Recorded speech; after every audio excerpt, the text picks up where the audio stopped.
Lo anticipado, nos acompaña el concejal de la UCR Cambiemos, el arquitecto Augusto Urrizola. ¿Cómo estás, Augusto? Buenas noches. Hola, Tito. ¿Qué tal? Buenas noches. ¿Cómo anda todo? Muy bien, por suerte. Bueno, finalmente la semana pasada se votó una ordenanza de excepción mediante la cual se permite, sin el voto de ustedes, se permite a la familia Biotti a construir en 2 tramos el balneario. Sí, efectivamente, en la sesión del jueves pasado fue sancionada esta ordenanza por 8 votos favorables, 4 de Propin, con la obvia abstención del involucrado directo, el concejal Martín Biotti, 4 del Frente para la Victoria, que le dieron la posibilidad única y excepcional entre todos quienes están llevando adelante esta etapa del proceso de la reconversión del Frente Marítimo de demoler una parte, que es la que ya tiene demolida, y no el resto de la edificación vieja, que es lo que van a hacer los otros 22 actuales concesionarios que están en este tramo este año. ¿Esto puede fijar un antecedente para otros concesionarios? Podría hacerlo, yo espero que no, porque en realidad esto aleja de los parámetros que se fijaron, de las reglas de juego que todos debían respetar. El Departamento Ejecutivo fue muy claro en ese sentido. Nosotros tuvimos una reunión de la Comisión de Frente Marítimo, a partir de la cual se plantearon 2 posiciones. Una, la del respeto a lo que sostenía el pliego, que era la posición del Ejecutivo y la de nuestro interbloque, y la otra, llevada adelante en ese momento, en esa reunión de Frente Marítimo por Maximiliano Santini, que era darle esta posibilidad excepcional, digamos, al balneario de la familia Biotti. Ahora, vos decís, espero que no a futuro, pero digamos, ¿cuál fue el espíritu que se argumentó por el voto positivo para esta ordenanza? El argumento fue tratar de que no se lleve a un terreno judicial la cuestión de este balneario. Y se plantearon como antecedentes, a mi juicio en forma equivocada, porque no significaban la misma situación, los casos particulares que habíamos contemplado un par de sesiones atrás. En esos casos... ¿Cuáles eran? Fueron el caso del balneario Gruta Azul, en el cual se le permitió demoler la totalidad de este año, aunque no construir, es decir, que está resignando un año de sus 15 de explotación comercial, y esto tuvo mucho que ver las idas y vueltas que la propia Dirección de Frente Marítimo en la gestión anterior le impuso a este balneario en cuanto a su localización, lo que determinó que pese a que tenían la voluntad de construir este año, no tuvieran el tiempo necesario porque tuvieron que rehacer un proyecto. Algo... ¿Significa entonces que Gruta Azul este año no va a existir? Exactamente. Como balneario. No va a existir como balneario. Va a estar la playa limpia. Exactamente, y va a retomar su actividad el año que viene. Bien. Y los otros que se contemplaron en forma particular fueron los de Pinamar Sur, que son alrededor de 5 o 6, y el balneario Barbados, en los cuales se había fijado en el pliego del año 2009 un área de construcción excesivamente reducida para las posibilidades de diseño de esos balnearios. Eso se contempló no dándole más metros a construir, sino permitiéndoles una mayor dispersión. El rectángulo posible era de 12 por 24 y se extendió a 12 por 30, es decir, mínimamente se adecuó eso, y además no fue un caso particular, sino que fue contemplado en su conjunto para varios. Esto no es lo mismo, claramente, a nuestro juicio, que esta excepción que sí tenía nombre y apellido y era la familia del concejal Biotti. Bien, en el caso de estos 5 balnearios, Augusto, aparte de Barbados, ¿cuáles están? Todos los que están desde el muelle, es decir, empezando por Mirasoles, sí, hasta el Atlántico inclusive. Bien, o sea, le dieron algunos metros más. Metros para dispersar, no para construir más metros cubiertos, ssino el área en la cual tiene que estar contenida la construcción puede ser un poquito más ancha, con lo cual te permite separar 2 volúmenes, por ejemplo, que era una posibilidad dentro de las tantas que puede tener uno en un proyecto arquitectónico, en la cual generas un espacio intermedio para el acceso, digamos, tiene que ver también con el sector de deck, donde van a estar algunas mesas exteriores de gastronomía, pero no tenían que ver con darle más metros de construcción. En este caso es bien distinto, digamos, lo que se plantea con Las Brujas, ahora Tortugas, ¿no? Exactamente. Si te parece, vamos a ver 3 minutos de Laura Biotti. donde ella deja una argumentación sobre su postura y retomamos con el concejal Urrizola.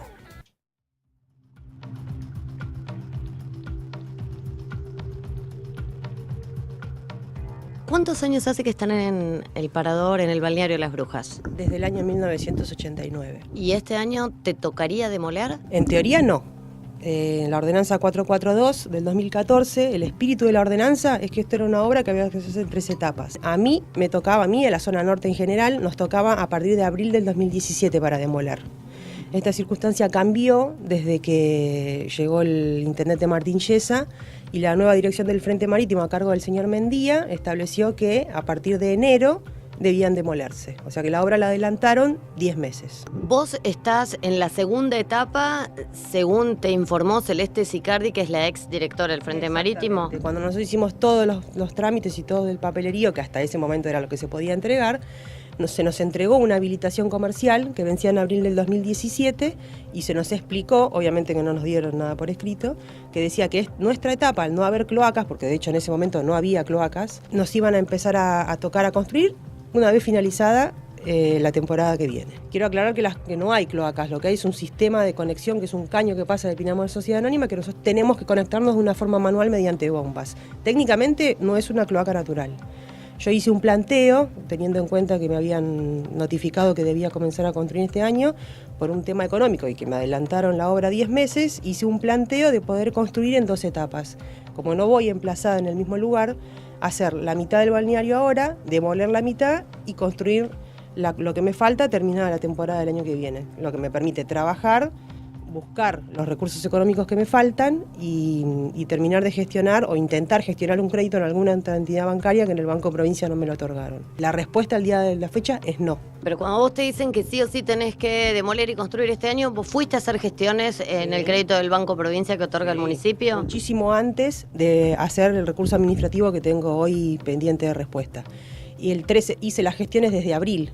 El banco se tomó su tiempo, me dijeron que sí, que me podían otorgar una X cantidad de dinero, que debían mandarlo a la sucursal de Mar del Plata para aprobar, y el 13 de mayo me llama el gerente del banco y me dice que lo lamenta mucho, pero que no califico y que no me pueden otorgar un crédito. Eso es lo que motivó que yo hiciera un pedido de audiencia con el intendente, que al día de la fecha no me lo dieron, y ante la falta de respuesta hice una presentación por escrito, explicando esto de que me dejaran construir en 2 etapas, me dijeron que no, y a raíz de eso hice un recurso administrativo el lunes pasado, que ya me adelantaron, el ingeniero Mendía se lo adelantó a mi abogado, que no lo va a aceptar, lo va a rebatir en todos los puntos, obviamente de ahí tiene que pasar al abogado, el doctor Lapalino. Bien, ahí está un poco la postura de la concesionaria. En realidad, ustedes habían propuesto que se demoliera la totalidad y que ella tuviera un servicio ligero de gastronomía en esta temporada que viene. Exacto, ante la dificultad que manifestaba la concesionaria, se le planteó esta alternativa como una solución posible sin apartarse de lo que estrictamente señala el pliego, que es que la demolición tiene que ser el 100% este año, aunque no te obliga a construir el 100%, de manera que de esa forma quedaba resuelto. Lo que después no aceptó la concesionaria fue resignar el actual edificio donde funciona el restaurante, con lo cual nos pareció que eso era claramente inaceptable. El Ejecutivo, en una actitud de evitar conflictos que puedan paralizar una zona del frente costero, decidió enviarlo al Consejo Deliberante sin proyecto de ordenanza porque no compartía, así como no compartimos nuestro interbloque, esa posición, y la posición nuestra no hacía falta para sostenerla ningún proyecto de ordenanza porque era el propio pliego. De manera que si había alguna mayoría de concejales que estuviera en el sentido de lo que planteaba la familia Viotti, bueno, fuera el propio cuerpo quien asumiera la responsabilidad de esa excepción. Y eso fue lo que ocurrió el jueves. Y te hago una breve aclaración respecto al argumento legal que utilizan en relación... Que debían construir el año que viene. Claro, en relación a cuál era la primera etapa y cuál la segunda. Claramente se establece que los balnearios que están dentro del radio servido por cloacas estaban incluidos en la primera etapa.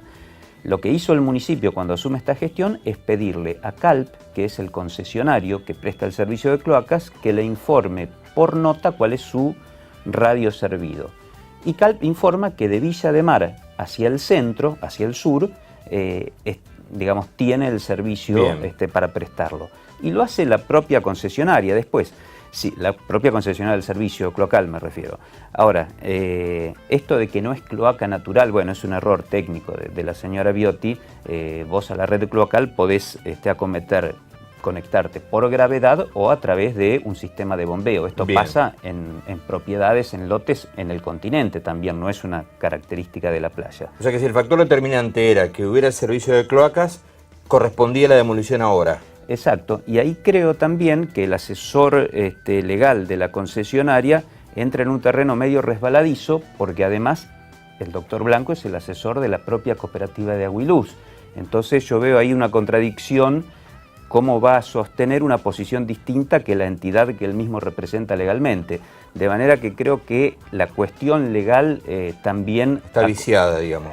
Exacto, más allá de que es opinable y yo respeto todas las opiniones, así como por supuesto lo respeto a Daniel, lo conozco de toda la vida, no es un debate con él. Mi debate fundamental en la sesión fue una cuestión ética del bloque de Propin, que no podía votar una ordenanza de excepción que claramente favorecía a uno de sus integrantes. Ahora, se plantea que no se puede ser funcionario si se es proveedor o se tiene un contrato con la municipalidad. ¿Esto es correcto? La ley orgánica. Bien, la ley orgánica de municipalidad establece eso. Ahora, Martín Biotti dice que un mes, 2 meses antes, él se retira del negocio y pasa las acciones, digamos, en el hecho formal, contable, administrativo, a su hermana. ¿Sigue teniendo la misma implicancia? Eso depende de... Porque es un tema ético, digamos. Yo creo que es un tema ético porque formalmente, digamos, está cubierto en el sentido de haber hecho esa transferencia de acciones o de participación en la sociedad. Lo que pasa es que después depende de cada uno cómo lo tome. Yo creo que no alcanza con esa solución formal cuando tenés que levantar la mano en el recinto y sos parte de un bloque. Hay claramente una colisión de intereses entre las cuestiones generales, el interés municipal y el interés particular. Yo ponía como ejemplo, si me tocara a mí tener que impulsar una ordenanza de excepción para una obra mía que yo proyecte o dirija, y me parece que sería claramente incompatible. Yo no puedo como concejal pedirle, aunque me abstenga yo, pedirle a mis compañeros de bloque que me voten una ordenanza para una obra mía. Bien, y eso fue lo que ocurrió con Propin en consonancia con todo el peronismo.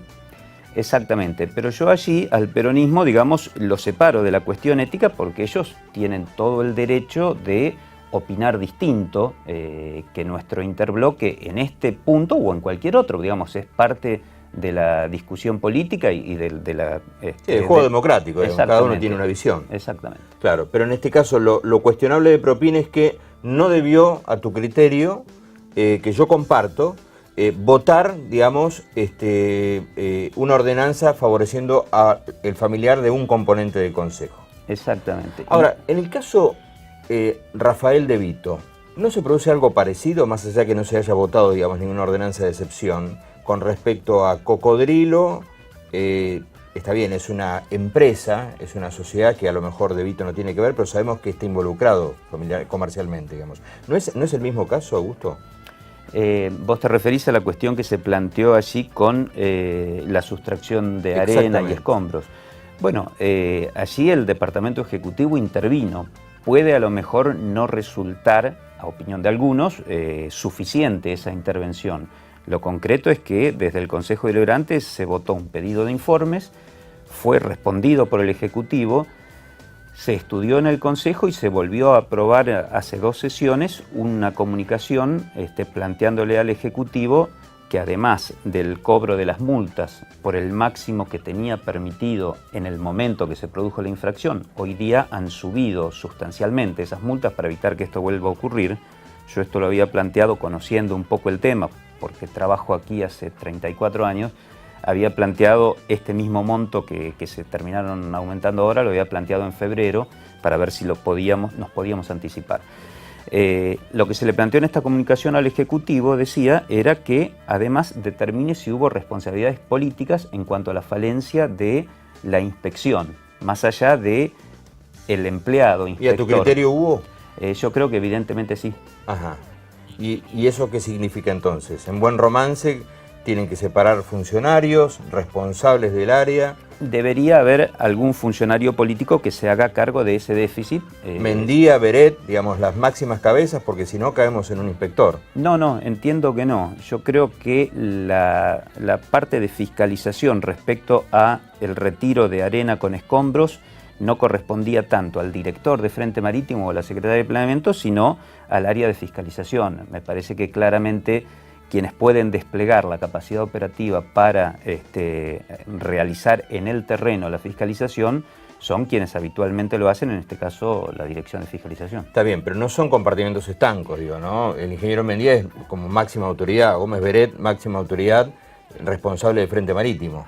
Sí, del Frente Marítimo, sí, por supuesto, pero el área a la que te hacía mención pertenece a otra secretaría, sí. Comprendo y acuerdo con vos que no son compartimentos estancos, pertenecen al mismo departamento ejecutivo de la municipalidad, pero no creo que sea una responsabilidad política ni de Mendía ni de Gómez Beret esa falencia, que después fue corregida, esto lo han reconocido todos los otros bloques también. Lo deseable hubiera sido que no se hubiera producido, pero también allí tengo que señalar que hubo alguna intencionalidad política en el sentido de centrar en una sola empresa de las de desmonte la cuestión, cuando en realidad cualquiera de las involucradas estaba en la misma situación. Hay alrededor de 4 o 5 empresas que se dedican a este tema y bueno, se focalizó en alguna de ellas. ¿Y la multa o las multas son puntualmente para la empresa de Vito y no para las demás? No fueron detectadas, digamos. Claro, exacto. En los casos que se hayan detectado, por lo que tengo entendido, se refieren solo a esta empresa. Pero la modalidad de esta podría haber ocurrido, de hecho, ocurrió con alguna de las otras también. Ahora, te conozco hace años, Augusto. Quiero creo que siempre es tu sincera opinión. ¿Se puede hacer política y ser empresario vinculado a la obra pública o al servicio público de una municipalidad? ¿Es compatible esto? En la medida que no colisionen los intereses, sí. Yo creo que, tenemos que tener una visión no restrictiva en el sentido, hay dos extremos. Uno, plantear, bueno, en política es todo vocación, deberían ser cargos ad honorem. Bueno, claramente un trabajador no podría hacer política porque vive de su sueldo. De la misma manera, en forma recíproca, creo que un empresario puede hacer política en la medida que tenga claro cuáles son los límites que no puede traspasar. Por lo que a mí respecta, en el conocimiento que tengo de Rafael de Vito hijo, hasta la fecha se ha portado de una manera absolutamente transparente en relación a este y a cualquier otro tema. Por supuesto, para el futuro le caben las generales de la ley, igual que a mí o que a cualquiera. La gente juzgará cuál es la opinión que le merece nuestro accionar, pero puedo dar fe, proviniendo de partidos distintos políticamente incluso, que en el interbloque se han planteado las cosas de forma absolutamente transparente y Rafita nunca puso por encima de las cuestiones de la municipalidad ninguna cuestión de interés propio de él personal ni tampoco del grupo empresario familiar. Sin ánimo de personalizar en De Vito, digo, la trayectoria empresarial de las empresas en una comunidad muchas veces hacen que se terminen colocando representantes de esa familia, de esas empresas, en los intereses políticos del partido. Y es delicado, ¿no? Porque lo planteabas también con Biotti, digo, hay un dilema ético, porque a lo mejor formalmente me dices, mira, no, es una sociedad anónima donde De Vito no tiene nada que ver, o donde Biotti no tiene nada que ver, pero al mismo tiempo sabemos que están íntimamente ligados a las decisiones empresariales de la empresa. Sí, correcto. A lo que voy es que nunca nos tocó una situación similar a la que planteabas con la familia Biotti, votarla en el Consejo. Claro, eso sí. Cuando en algún momento se planteó la situación del balneario Cocodrilo y de Hemingway Cariló, que eran los únicos dos que tenían doble oferta y por lo tanto habían sido adjudicados en la gestión originaria del Frente Marítimo allí en 2009, cuando vino al Consejo volvió al Ejecutivo sin que hubiera de nuestra parte ningún tipo de resolución que pudiera favorecer en lo más mínimo ni a Cocodrilo ni a Hemingway, porque se trataron ambos por igual en ese caso, ¿no? Augusto, te agradezco que hayas venido. No, al Como contrario. siempre, muy atento. Gracias a ustedes. Bien, el arquitecto Augusto Rizola, concejal de UCR Cambiemos. Ya venimos con un nuevo bloque, un nuevo segmento de nuestro programa.